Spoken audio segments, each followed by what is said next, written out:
All right, so here we are, Bloomberg Invest, downtown Manhattan. You're back in the heart of the city, man.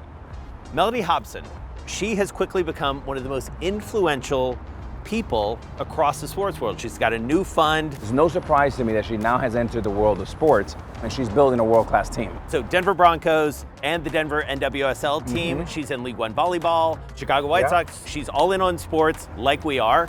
Let's go talk to Mellody Hobson. Let's do it. Wow, we got some good welcome music. Yeah. This is very cool, very cool. All right, thanks everyone. I should point out, I think we're getting people post cocktails. So let's let it rip. I mean, okay. It's go time. Well, welcome everyone to this very special edition of The Deal with Alex Rodriguez and Jason Kelly, featuring the incomparable Mellody Hobson. First of all, I should say you race downtown because you do so much for the Bloomberg empire. You're part of the Bloomberg Philanthropies Board, so thank you for your service, and we're happy to have you here in this platform as well. Thank you for having me. One of the really fun things about prepping for this, and this happens with a lot of our shows, is one of us, usually this guy, knows the guests previously. Yes, we know each other. Tell us this story. Well, it was really interesting. Hi, Mellody, and hi, Hello. everyone. It was, I don't know, maybe 15 years ago, I was still playing with the Yankees, and we're playing the White Sox. And mutual friend introduced Mellody and I emailed her and I said, may I come see you for an hour, have an hour right before the game? And I thought she may be out of town or busy. She's running a big firm. And she said, of course, how's, 1 o'clock on Friday? And I show up to the meeting, and it's her and John Rogers, her partner. And I was just fascinated by this partnership. And one of the key takeaways for me, and I still think about it today, is your chemistry, your mutual respect, your competitive advantage that you both have as far as complementary set of skills. What is it about that relationship? And thank you for taking that meeting because it really impacted me. What was it about this partnership that's worked so well for you and John? Okay, let's first of all start off that Alex Rodriguez calls you at work and says, can I come and see you? Yes, right? Everyone excited in the office, of course. And he does show up, and he's like, the Adonis that walks in is like, oh, nice to meet you. Mellody, we don't need any But it is all true. Come on. That part I is have true. to live with this. They were excited. I was excited. But we ended up having this phenomenal conversation about investing and the stock market and a whole host of things. And, of course, he was very, very impressive. So I'll stop there. John Rogers started our firm, Ariel Investments, and we are one of the oldest, minority-owned firms in the country. And he's one of the longest-running stock pickers in our category, which is small cap value. And he started the firm, but it became mine along the way. Yeah. I mean, I have to tell you, it's a unique thing in terms of how much I loved it and how much I loved working with him and how much I wanted to be there. I've only had one job in my entire life, which is at Ariel. And I've worked there since I graduated from Princeton. And supposedly you have 11 jobs in your lifetime. I've only had one, and I'm the only person in my graduating class of 1,100 people who has had the same work phone number since I graduated from college. Wow. So obviously I like it there. I'm very loyal. But what I would say is that John and I knew very early on that he was extremely special, that I had found a person who was going to bring out the best in me without changing who I was, and who was a sharer. He played team sports, and he shares. And so we are co-leaders of Ariel, which is very rare. I don't understand why there aren't more co-CEOs, but we are co-leaders. And I think it works because we are complementary in our skills. We're very different. We have different parts of the firm that we run. We are deferential to each other, and yet at the same time, we hold our ground. And last but not least, and it's a rare thing to say in business, we love each other. We really do. He's like my brother. Jamie Dimon calls me his work wife. I'm like, brother. But we do share our lives are sort of back and forth. If he asks me for something, it's a done deal. And if I ask him for something, and even in our worst moments, John said something to me once when we had a tough conversation and kind of a fight. He was like, Mellody, remember one thing. I know you want the best for Ariel, and you know I want the best for Ariel. If we always remember that, we can solve whatever differences we have. Wow. Love that. I always want the best for the deal. Me too. So, okay, thank you. So you mentioned something really interesting, which gives us a nice segue into a lot of what we want to talk about, which is the team sport. Now, I'm not sure anybody predicted that not only would you go into sports, you would pretty quickly become one of the most influential investors, like straight out of the gate, in professional sports. How did that happen? It was a long and winding road. Okay. We're here for it. We're here for the journey. We've had investments in sports over the years. We've owned Madison Square Garden as it evolved into various versions of itself. But that investment goes back to 2011. Right. We bought that stock during the basketball lockout when there was right before Linsanity. Remember Jeremy Lin? When they were doing this retrofit of the garden, it was way over budget, and people were very skeptical of the name, and we're value investors. John went and visited the garden, and he said, you can't rebuild this anywhere in New York. This is a great investment, and it ended up being a wonderful investment for us. We own Manchester United, the European soccer team. So we've been in the publicly traded sports area that we think of as media. Right.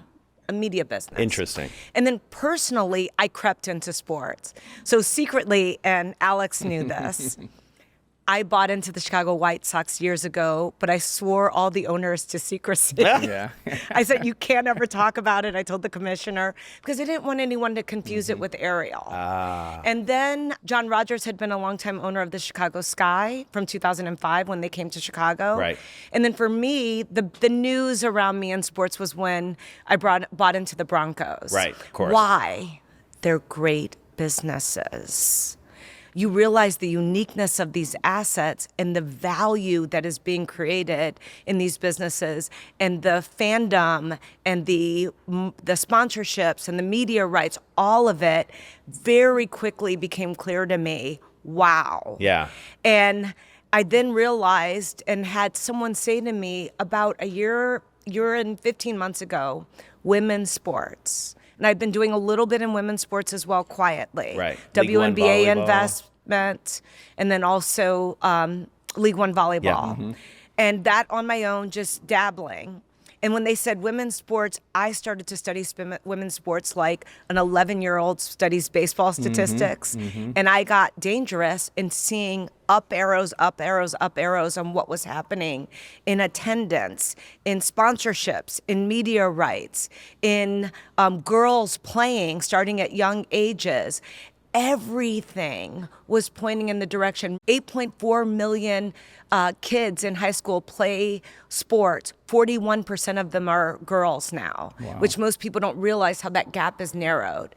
Affordability of women's sports. Very expensive to go to some of the games that are out there, especially in the big cities. The women's attendance and the women's games often are more affordable for families, and it's unbelievable, and an unbelievable experience because the women are so talented.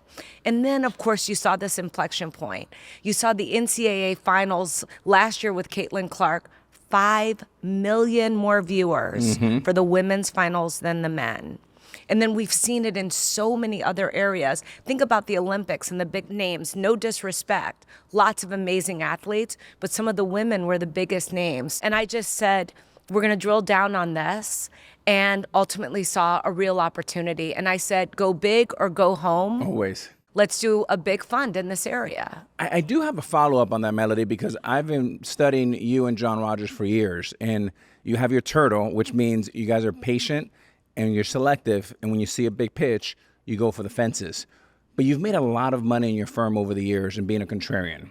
And I believe you've taken that from Warren Buffett, right? In sports right now, you're not necessarily being a contrarian. How do you apply that philosophy into sports, because there's so much capital flowing through it? I love this question so much. So first of all, I talked about our early beginnings were investing in undervalued small and medium-sized companies that showed a strong potential for growth. That is women's sports. I call it the small caps of sports. The most valuable women's sports team today is worth $250 million, and that's Angel City that was bought by Bob Iger and Willow Bay. The most valuable men's sports team is the Dallas Cowboys that's worth $11 billion. There's a dramatic difference between $250 million and $11 billion, which is why I'm calling them the small caps. Small caps because smaller companies tend to grow faster. And we say the big guys, it's going to be harder to grow the way they've grown in the past. But the women have a big trajectory of growth in front of them. So this is where value meets growth. And so the first big deal that you do, I believe, is expansion in the NWSL, the Denver team, a market obviously you're familiar with.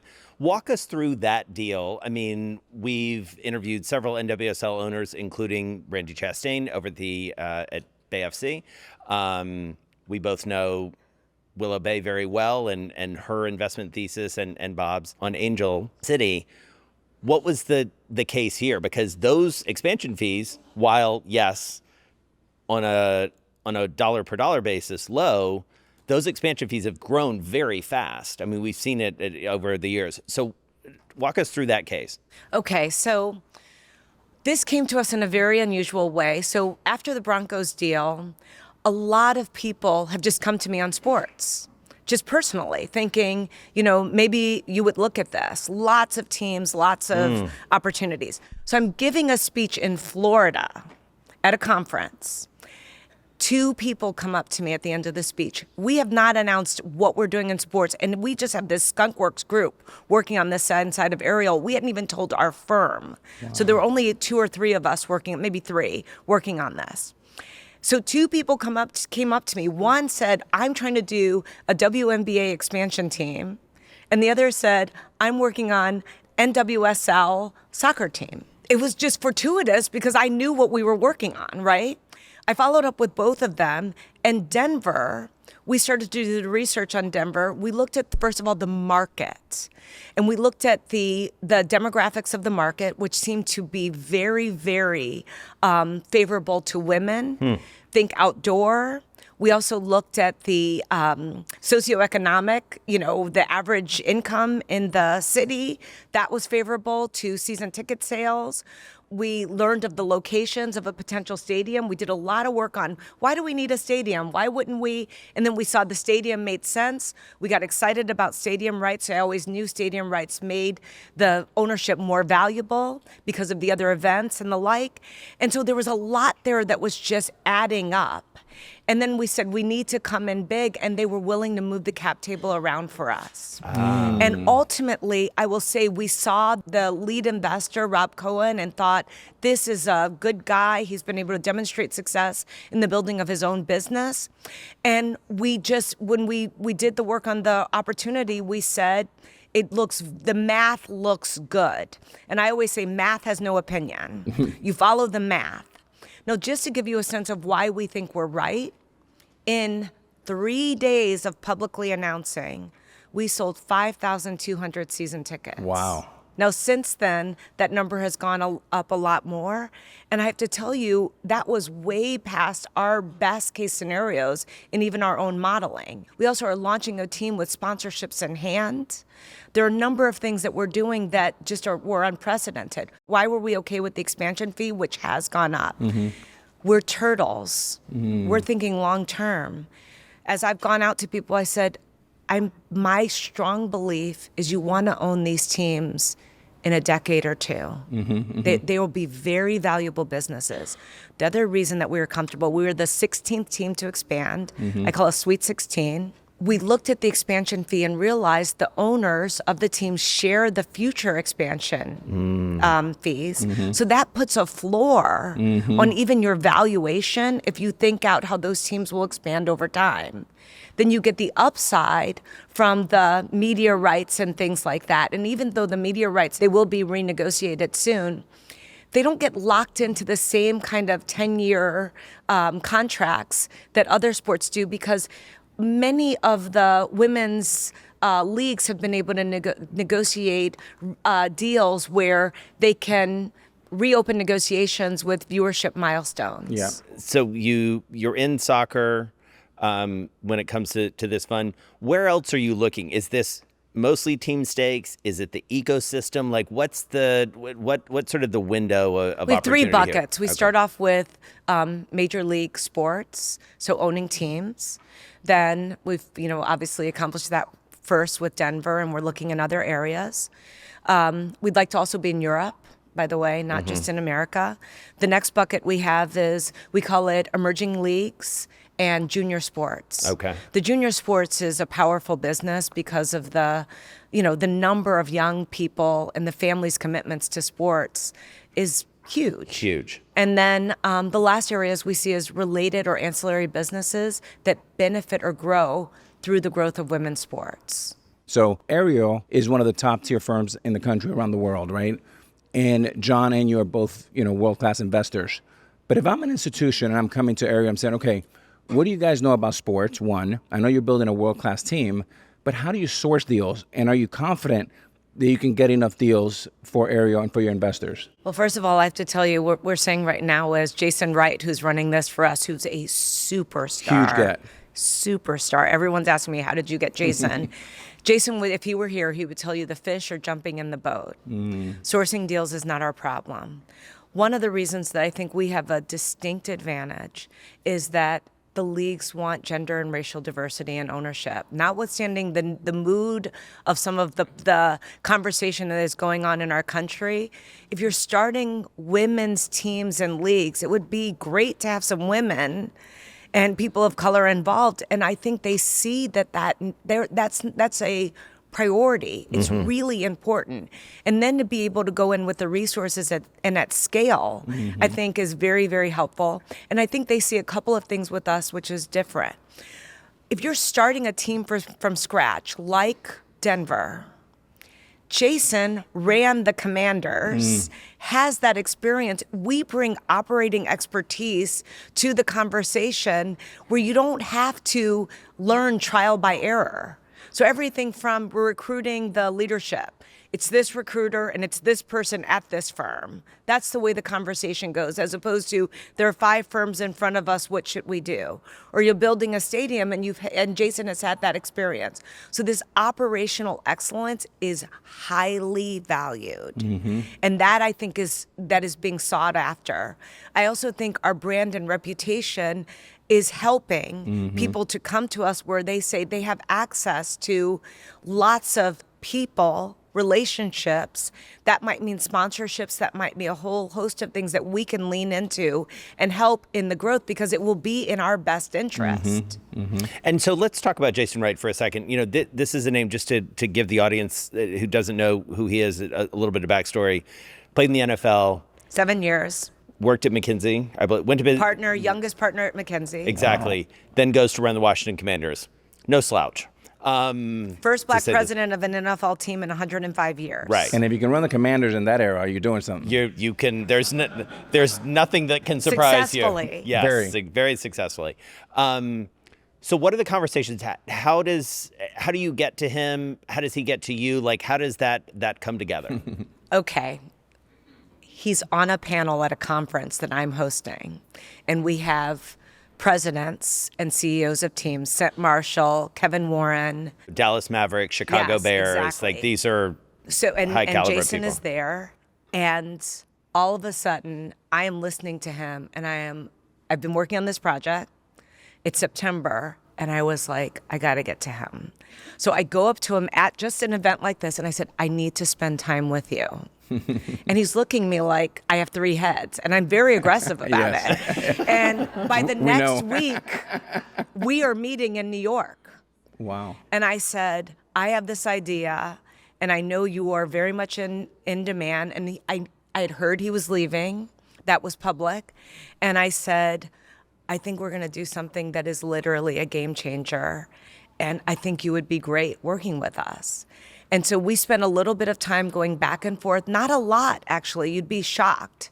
And within a few weeks, he hadn't totally committed, but I kept tossing him things. I'm like, what do you think about this? What do you think about this? So he jokes He was that working like, for you before you even said yes. Absolutely. I'm not sure how Josh Harris will feel about that. But occasionally I'm like, look at this. What do you think? Yeah. And within just a very short amount of time, he signed on. And I told him, I said, I can't tell you how committed I am to this, and I can't tell you how hard I'm going to work. You're going to look through and find the best opportunities, and I will find the money. That is the deal that we have. So I'm our chief cheerleader and fundraiser. I like that. And he's our quarterback. So Mellody, one of the things that our audience has probably not been able to see in a pitch. So I recently had a drink with Rob Walton, your partner, and he's thrilled to have you. Obviously, you make a great partnership. Owner of the Denver Broncos. I'm sorry, Denver Broncos. My question is, what was it about the pitch when you heard it that you said, was it the P&L? Was it Broncos? the forecast? Yes, the Broncos. Was it the forecast? Was it the growing league? The math on again. Yeah, tell us a little bit about what got you excited. So the initial call came through and it said, would you ever consider investing in the Broncos? Honest answer, I said no. I was like, why? No, I'm not going to do that. I'm so busy and no. And then my friend Casey Wasserman and Jeffrey Katzenberg cornered me at a breakfast and sat down at a table because both were very close to Greg Penner, who I knew very well. We were on a board together. And they said, Mellody, you are the person to do this.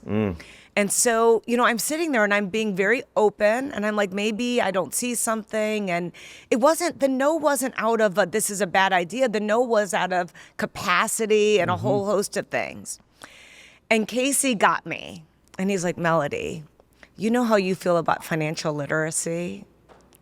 What if you have like this model for a team on financial literacy? And he's like, it's been your mission. And I was like, oh. That's good. So that became the hook. I was like, wow, that would be so great. And wait, explain that. The idea that the athletes could be helped and that there could be a conversation about financial literacy in a different way. That was something that was really, really appealing to me. And then we started to do the work on the opportunity and the financial aspects of it, and I saw how compelling it was. Now, at the time, the Waltons made it clear, Penner Waltons, we're buying the team. Yeah. I mean, they were like, we're buying the team. And it's like, no matter what. And they kind of cleared the deck, right? Yeah, like, everyone ran the other way. we're buying the team. So, you're sitting, riding sidecar with someone who's like, we're buying the team. And you're like, okay, we're buying the team. And first of all, I knew Greg and I knew how talented he was, and I knew Carrie. I'd gotten to know Carrie. I met Rob first over Zoom, and this is such a great story. So Rob and I are on the phone, and they have to like me and I have to like them because this is real money and we're in business together, and hopefully it'll be a multi-generational asset. And so I'm on the phone with Rob, and I said, Rob, he explaining to me how much he loves cars. And I was like, my husband loves cars. And, he loves cars more than anything. And he said, he has this, Rob's talking about his car collection. And I said, oh, my husband's favorite car is this birdcage Maserati. And he was like, I have 2 of them. Oh. Quick flex. So George, I go and I say, George, Rob Walton has 2 birdcage Maseratis. And George is like, will they throw one in with the investment? That would be a never before seen little sweetener for a deal. That's it pretty ended up amazing. we had so much in common. Yeah. And that also I felt like I was working with people of high integrity, which was really important to me. You don't spend your whole life building your reputation and your brand to have it, go down the drain because of an affiliation. And that affiliation, I was like, these are best in class business people, philanthropists. They are low key, extremely low key. And as a result of that, it fit. And I said to them, and I wasn't joking, I said, we don't need Super Bowl tickets. This isn't why we're doing this. Right. We're doing this, I'm going to be an investor and I'm excited to do this. And we have our ownership meetings with Lewis, who I brought in with us. Lewis And Hamilton. Yes. Lewis is like a little brother. And I said, you should consider bringing Lewis. And, considering the number of followers that he has, and he loves sports, and he's a global sporting legend. Huge star, yeah. And then Condi Rice, obviously, is a legend in a different way as the first Black woman Secretary of State, a football nut. Right. Her father was a coach. Remember at there Augusta? was so much there that glued us all together, and it's been it's exceeded my expectations, and financially, it's been a great investment. I'm glad you mentioned Lewis because, first of all, and I hope I have this right, I read something a couple years ago about how you were one of the first calls that he made or he took after that fateful race in Abu Dhabi. You, and I say this, sitting alongside this guy, you have had access and relationships with some of the most interesting and influential athletes in the world. What have you learned from them? So first of all, it wasn't a call. We were in Abu Dhabi. Oh, you were there. Oh, so man. This was a debate. George and I had back and forth. Lewis and I are very, very close. And I met him in his rookie season, and he calls me sis, and I call him Sir Little Brother. and so literally, even in our email, Sir Little Brother, he calls me sis. We debated going to Abu Dhabi. It's the last race. They're tied, remember? Right. Exactly. Lewis and Max Verstappen are tied. They're tied. It's, this is the potential 8th championship, never been done before. The 7th was Lewis is tied with Michael Schumacher. And George is like, I'm like, should we go or should we not go? He's like, there's nothing worse than your family showing up when you have to work. No, we should not go. I hate that idea. And I was like, maybe we should go. And so we came up with a decision that we would go, but not tell him. Oh, wow. That we were there. And so the reason that I wanted to go is I said, it's not if he wins. It's if he loses. I said, we're going in case he loses. Nice. But we're not telling him we were there. So the team put us in a special spot. He never knew we were there the whole weekend. Wow. And it was only when he lost that we thought he had won. Remember, it's the last half of the last lap. We're like, and he loses. And we go to his room, and he's devastated, as you would be, and doesn't quite understand what has happened. It was a very important moment because that was when he went and shook Max's hand. Right. And George had this famous quote that I've told people where he said, heroes are bigger than champions. He's like, Lewis went to hero status in that moment because that is hard for anyone to do with that level of disappointment. And what I've learned from Lewis, who I tell him all the time, I'm so fortunate that I have these good guys in my life, like John Rogers and Lewis, and George. But what I tell Lewis, I say, you are my mind's friend. When I am really struggling, I conjure up Lewis. And what I say about Lewis, he never, ever, ever gives up. Ever. And he has taught me things where he hits me right between the eye with his lesson. One of which, he came and spent some time with us. We were in the Caribbean, and he said, Mellody, let's go jet skiing. And I said, I can't go jet skiing. And he looks at me and he said, I've been here for 3 days, and you've said can't 4 times. He said, you choose not to.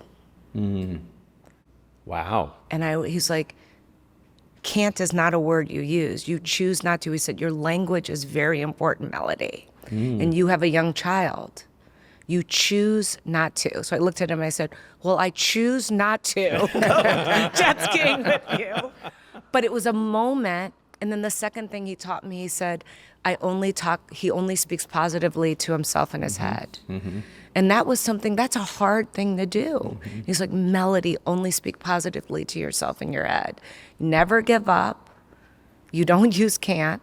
and you only speak positively. So in the worst of moments, he believes anything is possible. And you've never seen the discipline, ever.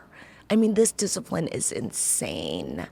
And that discipline is where it's like 4 a.m. and I'm getting up to run. And I'm like, I don't want to do it. I want to stop. I'm like, Lewis would get up. Mellody, give us an example of his discipline. Lewis's discipline, I mean, from every morsel of food that goes into his mouth, but not in a way that like, it's about him. It's just something I have noticed. I know it from being with him, how specific he is about everything. Certainly his workouts, his intensity around things that he do, like play a game with him. You know, he's gonna kill you. You know? But the discipline of just, there is no settling and there are no excuses ever. You know, it's like if he lands at a really late hour, you are shocked that he is running at 5 a.m. And he's, you know, and you're like, well, how long did you go? Oh, I went 9 miles. And you're like, you know, you've had 3 hours of sleep or whatever it is. And so he's, you know, just, he has to, because he has to be in such good form to win. So in starting with Ferrari this season, he's like, sis, I want to be in the best shape of my life. So he's been running all these mountains in Colorado. Wow. I mean, hard. That's and he's awesome. just, you know, he's committed to being his best self. Yeah. I mean, it's interesting, too, just sticking with Lewis and that sport for a second. It must be such an interesting window for you, not just into him as an athlete, but into watching that sporting business just explode as a media property in America. It obviously was a global sport. It is really like leveled up because of what's happened in America. Drive to Survive. The Netflix changed effect. everything in America. When you look at something like that, what needs to happen in women's sports? Well, I think that's part of it, Yeah. the media piece. But what Drive to Survive did, which was so brilliant, it personalized all the athletes. And once people got to know them, they loved them. I mean, they already loved baseball players, but America especially didn't know those athletes, and they went deep on the personalities and the experience. And for a sport that is far away, middle of the night, all of those things, they bonded the audience. And I think that is coming for women's sports in a big way, besides the fact that the women are excellent in social media. And so they can curry that kind of influence and use that to the benefit of the sport in a very different way. It's coming, and you can just see it. I mean, you've seen that with the Lynx. I mean, the Lynx are an incredible brand, in part because the players are so engaged, and they're a really good team. I mean, you know, they were in the final. They really are. I mean, we've won 4 titles. We almost won our 5th. We lost to the Liberty here in New York. But everything Mellody's saying is exactly right. They're more engaged in social media. We have a huge following. And you can see the interest in the athletes, the waiting at the locker room, Right. you know, the outfits, the whole thing, the personalities have come through. And I think that they were always there, but they've broken through with the media interest in a different way in the last few years. And that bodes very, very well for all of the sports. I do have a question. If you don't mind, I would transition to... Please. You sit It's on your many, show, bro. Come on, just you do sit it. on many boards, you know, JP Morgan, Starbucks, others. I love the story how you always would sit next to Howard Schultz, who's one of my favorites. And you thought that made you a better investor. But what makes you, or what makes anybody in this room a good director? They ask questions. I feel very strongly about that. Great directors, and I worked really hard on this. I always say I want to go to every board meeting with 2 original questions, not rhetorical, original. And the questions lead to hopefully breakthrough ideas. In a boardroom, making statements puts people on the defensive, especially if they feel somehow you're, you know, finger wagging or suggesting you know better. You're dropping in maybe 4 or 5 times a year, and the people there are there every single day. So there's nothing worse than the know-it-all. And I remember Satya Nadella, who sat on the Starbucks board, saying he wanted to be a learn-it-all. So the learn-it-all asks a question. You don't presume that you know better. And in asking the question, oftentimes, first of all, it's not the first question that matters, it's the follow-up. I always say it's the secondary and tertiary questions that come from that first question. I think it leads to breakthroughs in boardrooms. And I've worked with the boardrooms I've been in, the people are extremely collegial, and the teams that are the management teams certainly want to win. So I have a secondary question. You have a tertiary question. Yeah, exactly. The secondary question is, and I love this because I was never the best student, but I always tried really hard. And I always thought about, how do you hack the system? Well, you do your homework, you sit in the front row. I mean, when you don't have it, you have to kind of figure it out. My question to you is, why was it so important to sit next to Howard, and what lessons did you learn from that? Yes, I've told this story that I've been on the board for 20 years. And what a 20 years for that. I know, company. right? Goodness. It's unbelievable. The stock performance, everything, even with the bumps along the way. Tremendous lessons, great lessons in both vision and humility. Really amazing experience where I learned so much. But one of the things I did from the very first board meeting is I sat to Howard's right. In a boardroom where everyone changes seats all the time. Right. I made it like, at home you have your chair. Sure. Well, that was my chair, even though the other board members sat in different seats. So there's a funny story. Mary Dillon joined our board. She was running Ulta at the time. Now she runs Foot Locker. Great person. Her first board meeting.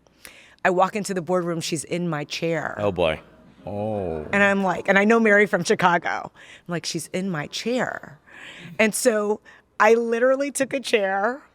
I put it next to Howard and I said, everyone move down. No, everyone said, like, why?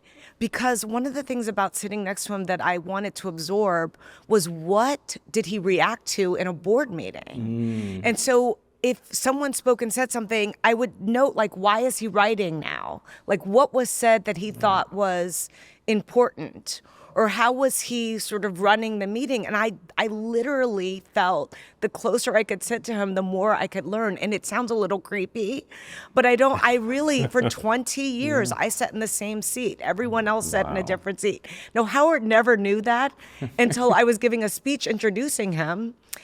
And I said out loud, I said, I've sat next to him in this board meeting every single quarter. And he suddenly looked at me and he was like, I said, I wanted to be next to the power, and I wanted to be next to the vision, and I wanted to learn from it in every conceivable way that I could. Wow. That is awesome. You said something a little while ago about Jason Wright, and, that sort of, he had a lot of opportunities. I would imagine, and the Broncos story that you told is an interesting example of this too. A lot comes your way. You've been incredibly successful as an investor, as a director, as an executive. When do you say no? A lot. I've had to get better at that. Okay, Warren Buffett, we idolize. Yeah, I know very you much. are very close to him. And we're Warren Buffett disciples at Ariel. And I remember once reading a story where he talked about what real wealth is. And he said, real wealth is a blank calendar. Whoa. Yeah. And then my husband, I think some people know I married Yoda's dad. My husband, Yoda's dad, George does not take meetings. And any meeting that he wants, it's on his terms. He doesn't, and he's like, you fly around the world, you're doing all this stuff. Why do you do that? It's so foreign to him. And he was the one who taught me, like, the most valuable thing you have is time. That is the most valuable thing. And he has a thing on his desk that says a inch of gold won't buy a minute of time. An ounce of gold won't buy a minute of time. Time is the most valuable thing. I think I've come to believe people overvalue money and undervalue time. And so as a result of that, while there are tremendous opportunities that have come to me, and remember, I grew up with nothing, youngest of 6, evicted, phone disconnected, lights turned off. I mean, everything you can imagine happened to me as a child, and that probably led to the hunger and drive that I have in a major, major way, so I wouldn't be me if the bad things hadn't happened.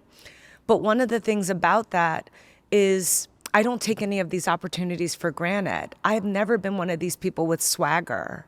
I have sat in a Starbucks board meeting for 20 years and still felt such gratitude to be there. Not that I didn't belong there, that's a different thing, but such appreciation for the opportunity that I was given. And I think when it goes to saying no then, I know how much I lean into things. And because I am an all or nothing kind of person, as I said earlier, go big or go home, I can't say yes to everything because I can't do it that way. You know, in Spinal Tap, they have that line, the dial goes to 11. Yep. I kind of live at 11. And so if you live at 11, you could burn yourself out really badly and really fast if you don't control. So I had to learn no. And I love this quote, if you can't decide, the answer is no. Anything I keep pondering, I'm like, it's no. If I can't make, it should be an instant decision, or I know in my heart I shouldn't be doing it. So, Mellody, you mentioned Warren Buffett. I've been such an enormous beneficiary of great mentorship and friends. My father wasn't around. He left us when I was 10, left my siblings. Similar story, too, as I resonate with your story as being evicted and food stamps and all of that. And I think it's helped me with my grit and my determination through my ups and downs. You mentioned in an interview that I saw a while ago about one of your mentors, Bill Bradley, the NBA Hall of Famer. And he mentioned to you as tough advice, I thought it was real advice, is you don't want to be a ball hog. Can you explain to our audience what that means and why he said that? Yes. So Bill is very important to me. He's really become a surrogate father. He walked me down the aisle when I got married. That's a whole nother story. I met him when I was 17 years old and trying to decide between going to Princeton and Harvard. And because of Bill, I went to Princeton. And how he took an interest in me. And John Rogers went to Princeton as well, of course. And I've graduated from college, and I would go and visit Bill at his office. And I'm in his office one day, and he says, you know, Mellody, if you're not careful, you're going to be a ball hog. And it's just like, he just says this to me straight. And I remember sitting there, and I'm maybe 23 years old, and I'm saying to myself, in my head, don't cry. Because I wanted to cry. And I was like, if you cry, he's never going to say anything about like this to you again. Don't cry. So I'm telling myself not to cry. I'm trying to be very curious. I'm having a conversation in my head saying, he loves you. Do not be offended. What is he trying to tell you? And he says, you know, you could suck the oxygen out of a room if you're not careful. And I was like, okay. He's like, and so we want to, you know, you want to think about how you be a, you know, whole and thoughtful person. I said, well, how do I do that? He says, I don't know. So he just throws it back at me. And so I'm sitting there thinking, what does he see in me? Why is he saying this? You know, that kind of thing. I know he loves me. What is he thinking? So I get to the street, bawling. On the street, crying. Don't cry yet. No, don't cry in front of him. Yeah. I've cried in front of him plenty of times, but not in that one. Go down to the bottom of the street. I'm crying, and I'm like, okay, what is he telling me? And what could I do to not be what he's saying I could be? And so I decided at that moment that I would always, in every encounter, take an interest in the other person first to take all of the energy off of myself.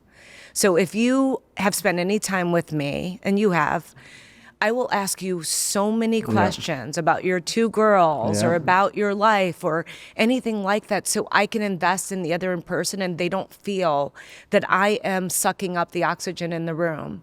People appreciate you taking an interest in them. So it is authentic. It is not some tactic, and it's not a manipulation for me. I learned so much from, it could be the person who picks me up in the lobby going to someone's office. How long have you worked here? Where do you live?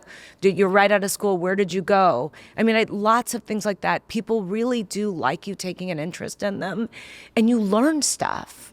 And so that pushing me in that moment really changed how I show up for people, and it led to my whole belief about asking questions instead of making statements. Love that.